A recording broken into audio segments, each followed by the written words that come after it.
Okay, I have to share this. For anyone that knows me, knows I'm not much of a gardener. I'm just now learning. But I literally doubled my elderberry harvest this summer.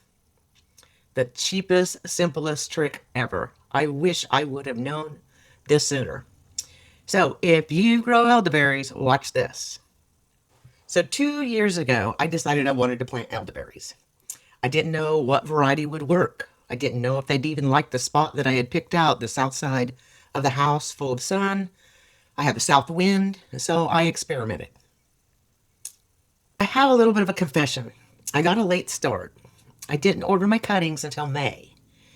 So therefore I didn't get them in the ground until late May.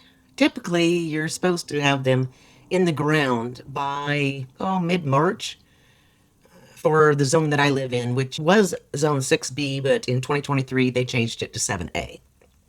Anyway, so I was already behind, but hey, they survived. So when I was ordering, I had chose two different varieties. One being the Adams elderberry. It's a big plant. It grows dark purple, almost black berries. It can grow up to even a pound of berries per cluster. They ripen around end of July or July-ish sometime, but they're indeterminate. So they grow 8, 10 feet tall. And that was a little bit of a concern for me because I'm only 5'1".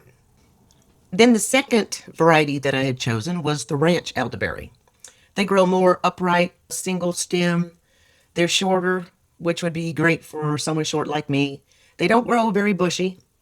They have smaller but sweeter berries, and they ripen early July or so.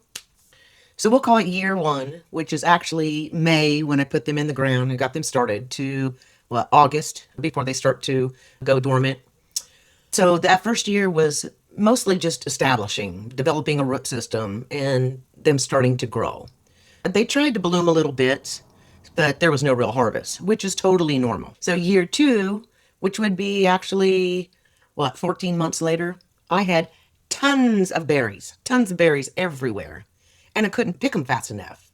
I'd get one cluster to ripen, and I didn't want to just pick that one cluster, so I'd let that go for a while, and then by the time I'd get more berries that would start to ripen, the other ones had already fallen to the ground, or the birds ate them and got them, or the Kansas wind, it's just brutal, just blew them right off of the stems. So in spring 2025, I was trying to figure out what I was going to do. And an old gardener had told me, why don't you buy fruit bags? And I said, what's a fruit bag? So I looked it up, and wow, what a simple solution. So I ordered these bags. And then in May, approximately May, I had white blooms everywhere, just absolutely gorgeous. So every few days or few weeks, I'd go check on them, see how they were growing. And then just as soon as the blooms would start falling off, and I would see these little tiny green berries appear, and that was my cue. So before the clusters get too big, that's when I go and I put a bag around them to help protect them. It protected them from the wind, the birds, and the berries didn't fall to the ground. So with these varieties of elderberries, they don't all ripen at the same time. So there's about a 3-4 week period in there in July, end of July, first week of August, where I was harvesting about every week. This summer was a total game changer. I easily doubled my harvest this year from last year. Last year I maybe salvaged 8 cups worth. This year I harvested 21 cups off of 3 small plants.